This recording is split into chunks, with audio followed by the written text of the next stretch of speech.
અમદાવાદમાં restaurant, cafe અને food court પર તવાઈ હાથ ધરવામાં આવી. ફાયર એનઓસી અને બીયુ પરમિશન વગર ધમધમતા એકમો સામે કાર્યવાહી કરવામાં આવી. થલતેજ, બોડકદેવમાં રેસ્ટોરન્ટ, કાફે અને ફૂડ કોર્ટને સીલ કરાયા. Vibes 9 Shivalaya cafe and રેસ્ટોરન્ટને seal કરી દેવામાં આવ્યું. આ સાથે ઓમ કાઠિયાવાડી કાકાની ભાજી પાવને પણ સીલ કરાયું. ગજરાજ ફૂડ એન્ડ ફૂડ ડ્રામાને પણ સીલ કરી દેવામાં આવ્યું છે.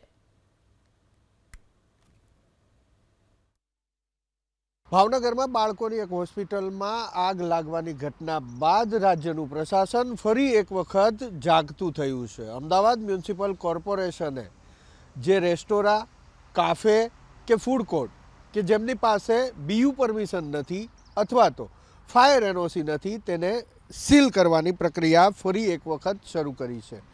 થલતેજ વિસ્તારમાં આવેલું વાઇબ્સ 9 નામનું આ ફૂડ કોર્ટ છે કે જેને અમદાવાદ મ્યુનિસિપલ કોર્પોરેશને સીલ કર્યું છે. કારણ આપવામાં આવ્યું છે કે તેની પાસે બીયુ પરમિશન અને ફાયર એનઓસી નથી, જેના કારણે સીલ કરવામાં આવ્યું છે. દ્રશ્ય નોટિસના આપણે બતાવવાનો પ્રયાસ કરશે મારા સહયોગી મલય દવે.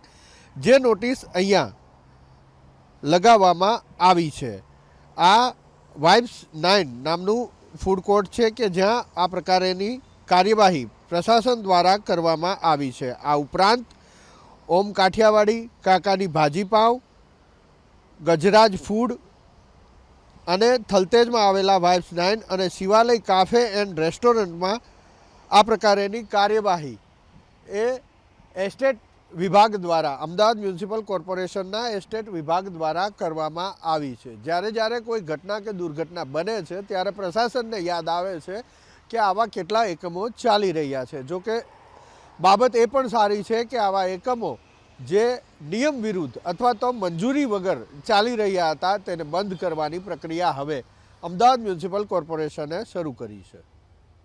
કેમેરામેન મલય દવે સાથે હિરેન રાજગુરુ, એબીપી અસ્મિતા, અમદાવાદ.